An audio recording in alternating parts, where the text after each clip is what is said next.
अस्सलाम वालेकुम नाजरीन, मैं हूं आपकी होस्ट सैयदा नजम जहरा और आप देख रहे हैं मेरा यूट्यूब चैनल।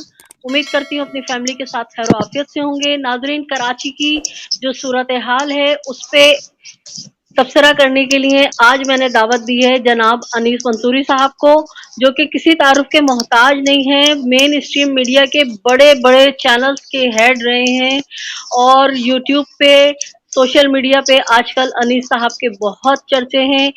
अनीस साहब से हम बात करेंगे कराची की बदलती हुई सूरत हाल पे। अस्सलाम वालेकुम अनीस भाई। वालेकुम अस्सलाम। अनीस भाई, सबसे पहले तो आपका शुक्रिया, आपने अपने कीमती वक्त में से हमें वक्त दिया। आपका आपका मैं शुक्रगुजार हूँ कि जाहिर है आप जिस तरीके से कहा तो हम इनकार नहीं कर सकते। अनीस भाई, कराची की जो सूरत हाल चल रही है इसको अगर हम पाकिस्तान बनने से देखें तो हमने बेजा ही यहाँ कत्लो गारत गरी देखी और हमेशा सुतेलापन ही देखा। तो तारीख के औराफ उलटते हुए थोड़ा सा हम आपसे पहले अपने व्यूवर्स को 1947 के बाद के जो हालात हैं उन पे हल्का सा तबसरा करें, फिर हम मौजूदा सूरत हाल पे बात करेंगे। देखिए, आपने बहुत दुरुस्त बात कही। सन 1947 से आज तक पाकिस्तान को कायम हुए तकरीबन 76 साल होने को है। इन 76 सालों में कोई अशरा, कोई दहाई ऐसी नहीं गुजरी कि जब इस शहर की सड़कें खून से आलूद नहीं की गई। मुझे अच्छी तरीके से याद है कि सन 1948 में जब चंद तुलबा डीजे साइंस कॉलेज के बाहर मुजाहिरा कर रहे थे तो उन पर किस तरीके से उस वक्त के गवर्नर जनरल और उसने गोलियां बरसाई थी। उस वक्त कायद आजम मोहम्मद अली जिन्ना इस दुनिया में मौजूद नहीं। उसके बाद क्या हुआ कि यहाँ पर एक तारीख रकम की गई 1950 का। अगर आप अशरा देखिए और उस अशरे में जिस तरीके से मैंने आपसे कहा कि कराची में जो तुलबा यहाँ पर मुजाहिरे करते थे उन पर गोलियां बरसाई जाती थी। 60 की दिहाई में आपको याद होगा कि जो कुछ भी फातिमा जिन्ना के साथ किया गया, कराची में फातिमा जिन्ना के जनाजे पर जिस तरीके से गोलियां बरसाई गई वो भी आपके सामने मौजूद है। किस तरीके से कराची के इलाके लालू खेत यानी कि जिसे आज आप लियाकताबाद कहते हैं, उसमें उस वक्त के सदर के बेटे गौहर अयूब ने गोलियां चलाई। उसके बाद आप अगला अशरा देखिए, अगले अशरे में 80 की दिहाई शुरू होती है और आप ये अप्रैल का महीना है, आज 10 तारीख है जब आप मेरा ये इंटरव्यू ले रही हैं और इससे 5 दिन बाद यानी 15 अप्रैल को बुशरा ज़ैदी की बरसी है। आपको याद होगा कि वही बुशरा ज़ैदी के जिसको एक बस के नीचे किस तरीके से कुचल दिया गया था और उस पर जो लोग मुजाहिरा कर रहे थे उनकी खवातीन के सर सैयद कॉलेज के अंदर किस तरह गर्ल्स कॉलेज के अंदर घुसकर उन्होंने जदोकोब किया था। आप यकीन मानिए कभी मैं वो मनाजिर सोचता हूं तो मेरी आंखों से आंसू निकल आते हैं कि मैं सोचता हूं कि किस तरीके से मेरी माओ बहनों पर वहां पर कॉलेज के अंदर तशद्दुद किया गया। और जब तशद्दुद आप करेंगे तो फिर तशद्दुद का जवाब जाहिर है किसी तौर पर भी फूल पर के तौर पर तो नहीं आ सकता। फिर वहां से जो सिलसिला शुरू हुआ आवाज बुलंद करने का, तो 80 की दिहाई में वो सब मामला होते रहे और जब 90 की दिहाई आई तो फिर आपने देखा कि शहर को किस तरीके से खून से रंग दिया गया। ये तमाम बातें सारी सिलसिला इसी तरीके से चलता रहा।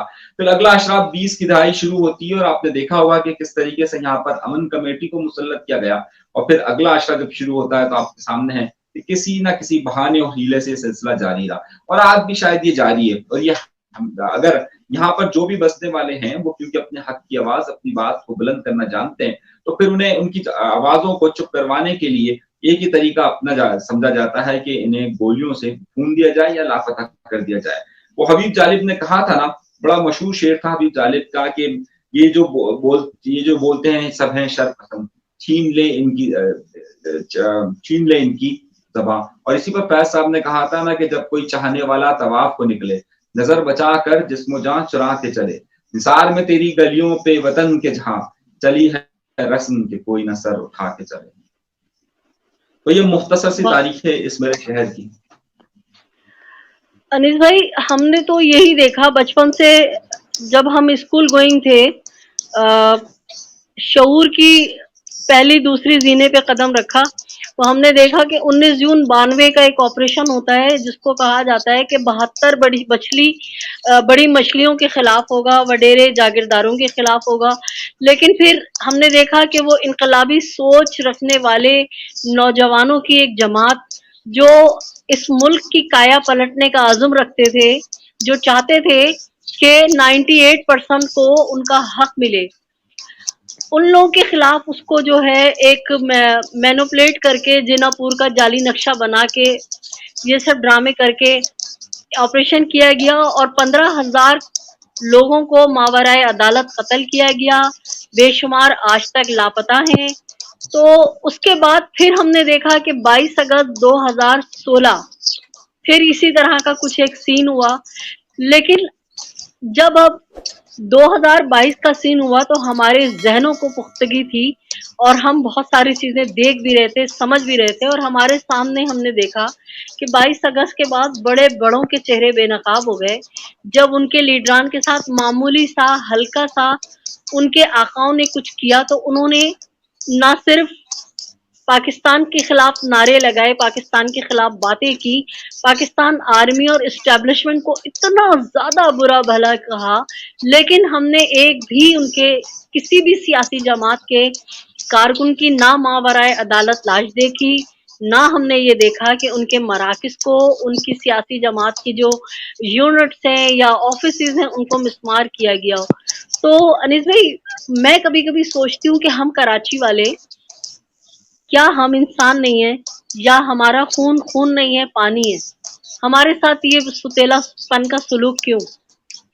देखिए, आपने बहुत ही खूबसूरत बात की और मैंने एक बात पहले भी कही है कि अगर मैं अपने लफ्जों में ये बात कहूंगा तो शायद बहुत सारे लोगों को ये लगे कि मैं बाइस्ड हूँ, मगर ये बात जब आसिफ अली जरदारी कहे कि यहाँ डोमिसाइल का फर्क है, जब मोहतरमा बेनजीर भुट्टो साहिबा ये कहे कि पंजाब और सिंध के डोमिसाइल का फर्क है, जब ये बात बिलावल भुट्टो जरदारी कहे, जब ये बात पंजाब के बेतहाशा रहनुमा कहे, जब यही बात बलूचिस्तान के बेतहाशा रहनुमा कहे कि जनाब ये डोमिसाइल के फर्क है, तो उस बात को तस्लीम करना पड़ेगा, क्योंकि जाहिर है वो मैं नहीं कह रहा।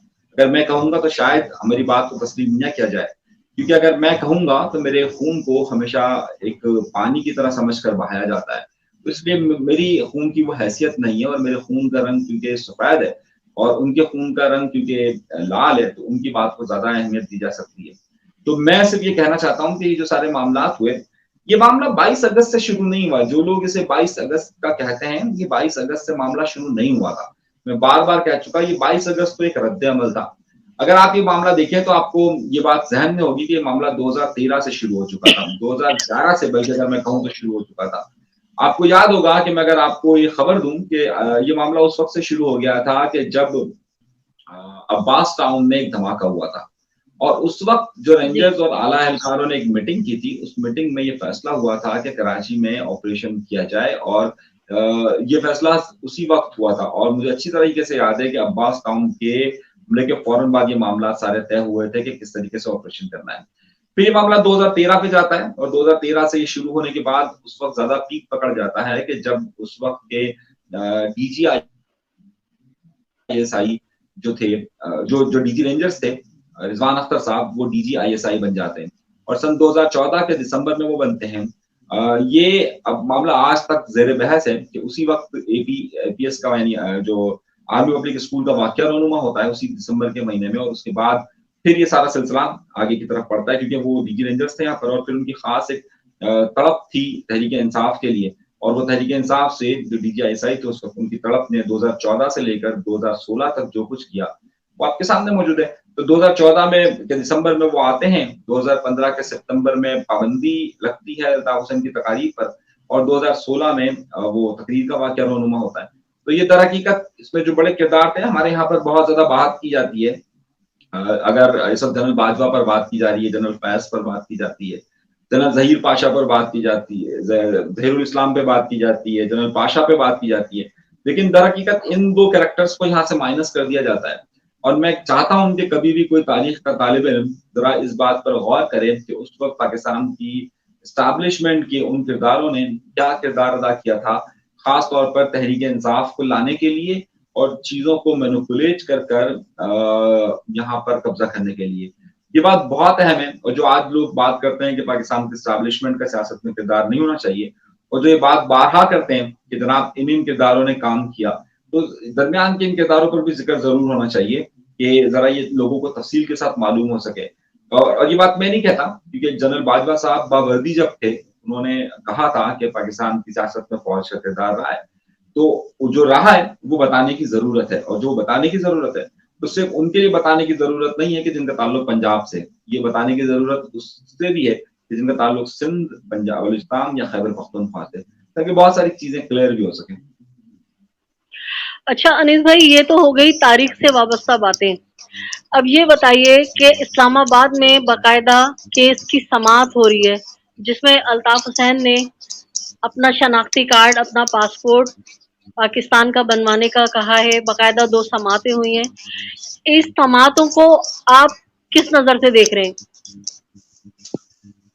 دیکھیے وہ سماعت تو نہیں ہوئی ہے، وہ تو در حقیقت بس ایک خانہ پوری ہے جسے کہا جاتا ہے.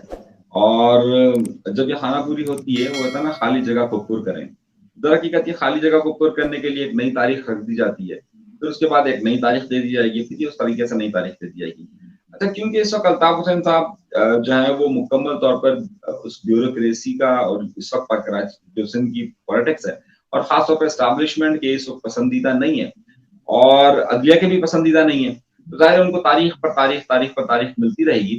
اور جو سلسلہ یہاں پر جاری ہے اس وقت، آپ عمران خان کا دیکھیے، اسی طریقے کا معاملہ کے لیے باقاعدہ جب پیمرا نے عمران خان پر پابندی عائد کی تو آپ دیکھیے کہ باقاعدہ لاہور ہائی کورٹ نے ان کی سماعت کا آغاز کیا، اور سماعت کے آغاز کرنے کے فوراً بعد 3 دن کا ان کو کہا کہ 3 دن کے اندر اندر جو ہے وہ انہوں نے ایک 3 رکنی لارجر بینچ تشکیل دے دیا جو کہ ان مقدمات کو دیکھے گا.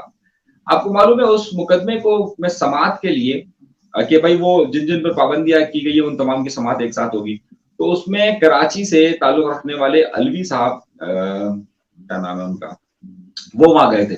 جب وہ وہاں گئے تو انہوں نے رجسٹرار کو درخواست دی کہ جناب میں بھی اس مقدمے کا حصہ بننا چاہتا ہوں. یہ اسی مہینے کی بات بتا رہا ہوں آپ کو، دور کی بات نہیں بتا رہا.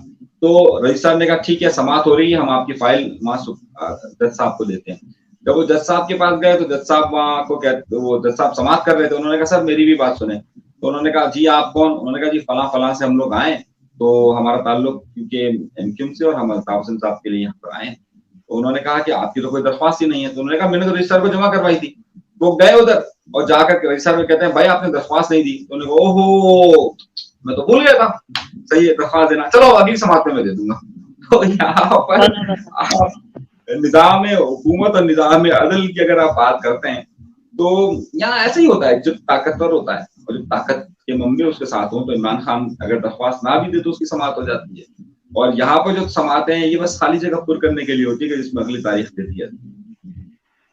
انیس بھائی، عمران خان صاحب کے لیے سوشل میڈیا پہ اور مختلف جو ہمارا فورم ہے جہاں پہ بات کی جاتی ہے تو لاڈلے کا لفظ استعمال ہوتا ہے، اور ہم نے دیکھا کہ واقعی وہ لاڈلے ہیں کہ جب وہ تمام تر ملک کو گروی رکھنے کے لیے سازش سارا کام کر کے سائنے کر کے ملک کو تباہی کے دہانے پہ پہنچا دیتے ہیں، تو مظلوم بننے کے لیے وہ رات کے 12 بجے جو ہے عدالتیں کھلتی ہیں اور ان کو مظلوم بنا کے وہاں سے بالکل دودھ میں سے مکھی کی طرح نکال لیا جاتا ہے. اور پھر جب اب دوبارہ ان کو ہمارے سر پہ مسلط کرنا ہے تو پھر رات کے 12 بجے عدالت سج جاتی ہے. تو عوام جو کراچی کے عوام ہے وہ ان سب چیزوں کو بہت اچھے سے سمجھتے ہیں، اور اسی وجہ سے ان کے اندر جو ہے احساس محرومی بھی پیدا ہو رہی ہے. تو انیس بھائی، یہ جو ہمارے نہ نظر آنے والے آقا ہیں جو ہم پر حکمرانی تو کرتے ہیں لیکن ساتھ چھپتے بھی نہیں، سامنے آتے بھی نہیں، تو وہ جو ہیں انہوں نے الطاف حسین پہ پابندی لگا کے 4-6 ٹکڑوں میں جماعت بنائی، لیکن وہ عوام کو کچھ نہ ڈیلیور کر سکے اور نہ عوام کے دل میں اپنے گھر بنا سکے.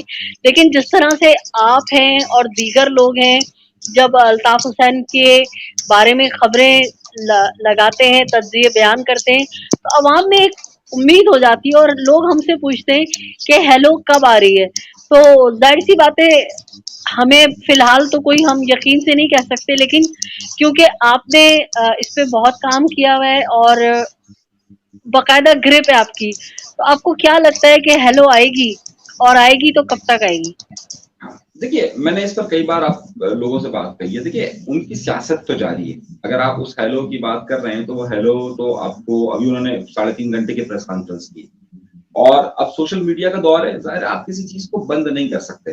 آپ پورے میں کل رات گئے कोई 2 बजे के करीब मैं नुमाइश चौरंगी पर मौजूद था, तो वहाँ एक साहब मुझे मिले। अच्छा, मैं कई दिनों से क्योंकि प्रोग्राम नहीं कर रहा, कोई 10, 12, 15 दिन हो गए मैंने प्रोग्राम नहीं किया। तो वो साहब मुझे कहने लगे कि यार वो प्रेस कॉन्फ्रेंस हुई थी, आपने प्रेस कॉन्फ्रेंस देखी? वो प्रेस कॉन्फ्रेंस पर आपका तबसरा नहीं आया।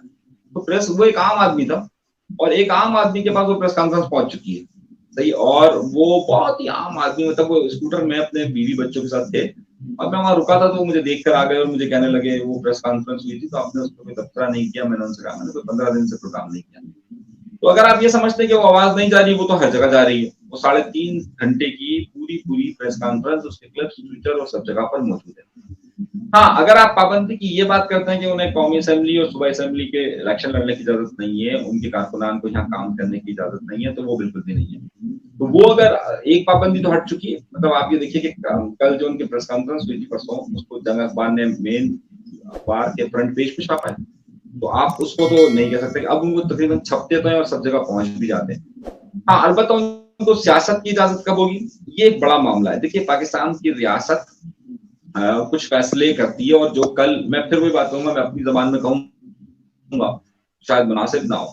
वो कल कामरान टेसोरी साहब गवर्नर सिंध हैं और खास तौर पर वो नुमाइंदे हैं उनके, तो उन्होंने जो है वो कल इस बात का कहा कि भाई मेरा तो कोई मसला नहीं है, अगर रियासत का उनका मसला है और रियासत और अगर वो कर दें तो वो सियासत कर सकते हैं। तो उन्होंने भी दरहकीकत अपने कांधों से बर्डन हटाकर अपने आकाओं पर डाल दिया माजरत के साथ, सही है। तो वो उन्होंने जो है वो कहा कि जनाब वो जाने और वो जाने। अच्छा, उन्होंने हाथ झाड़ कर खड़े हो गए। अब तो ये बात मामला यह है कि पाकिस्तान की रियासत की कुछ पॉलिसीज हैं, अब वो पॉलिसीज में वो कब तब्दीली लाते हैं ये अब उन पर है कि वो क्या फैसले करते हैं। इस वक्त वो जिस तरीके से इमरान खान या दीगर लोगों के मुतालिक फैसले कर रहे हैं, मुतवक्किल तौर पर आइंदा दिनों के अंदर हो सकता है कि पाकिस्तान की रियासत, और खासतौर पर मेरा लफ्ज रियासत से मुराद पाकिस्तान की एस्टैब्लिशमेंट है, तो क्योंकि आप किसी से भी बात करें, यहाँ तक कि बिलावल भुट्टो सरदारी से पिछले दिनों इस हवाले से सवाल पूछा गया था, तो उन्होंने भी ये कह दिया था कि जनाब ये उनका और उनका मसला, जबकि वो वजीर खात है। तो इस वक्त हुकूमतें इसमें मामले में बेबस हैं, और अब पाकिस्तान की इस्टेब्लिशमेंट इस हवाले से क्या लचक रखती है। देखिए, ये मामला इस वक्त between the Altaf Hussain and establishment है, ये बात बहुत जिंदा रखी है। उसमें हुक्मरानों का या आपका या मेरा या उन सब का मामला इतने नहीं है, क्योंकि बिटवीन दैम है। तो ये कब मामला किसी नहज पर पहुंचता है, हो सकता है कल हो जाए, हो सकता है साल लगे, लेकिन दरहकीकत उनकी सियासत अब जारी है और वो पहले वाला उनके साथ वो मामला नहीं है।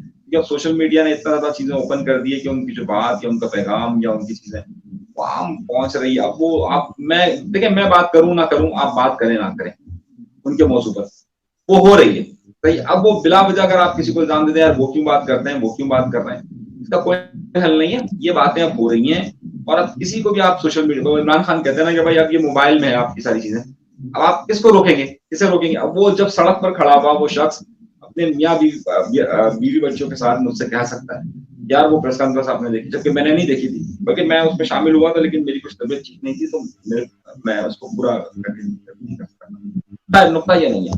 तो अब ये रियासत और इनके दरमियान मामला आते हैं, कब हल होते हैं ये वक्त तय करेगा इसका।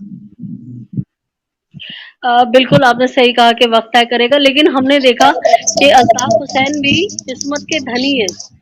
उनको कराची यूनिवर्सिटी में पाबंदी लगाई गई तो वो पूरे पाकिस्तान में फैल गए, और अब हमने देखा कि जब उनको चंद मीडिया चैनल्स पे, जो उंगलियों पे गिनने वाले चैनल्स थे, उन पे पाबंदी लगाई, तो अल्ताफ हुसैन मीडिया से निकल के सोशल मीडिया पे इस कदर आए कि वो आपकी वाली बात के हर एक के मोबाइल में, हर एक की रसाई में आ गए।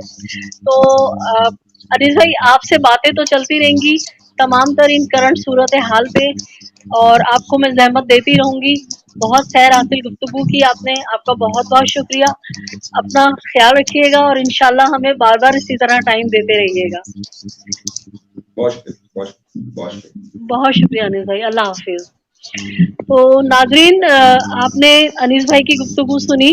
यकीनन आपने कराची के सूरत हाल, माजी हाल और मुस्तकबिल से मुताल्लिक तमाम चीज़ों का तज्जिया सुन के अंदाज़ा किया होगा कि कराची के साथ क्या होता रहा। और मैं इस तरह के प्रोग्राम इंशाल्लाह ताला करती रहूंगी, उम्मीद करूंगी कि आप मेरे साथ इसी तरह जुड़े रहेंगे और मेरे वो नए बहन भाई जिन्होंने अब तक मेरे चैनल को सब्सक्राइब नहीं किया है, मेरे चैनल को सब्सक्राइब कीजिए, लाइक कीजिए, कमेंट कीजिए और शेयर कीजिए। अपना अपने अतराफ में बसने वालों का बहुत सा ख्याल रखें। खुशियां बांटें, खुशियां समेटें, जालिम से नफरत कीजिए, मजलूम का साथ दीजिए। अल्लाह निगहबान, पाकिस्तान जिंदाबाद।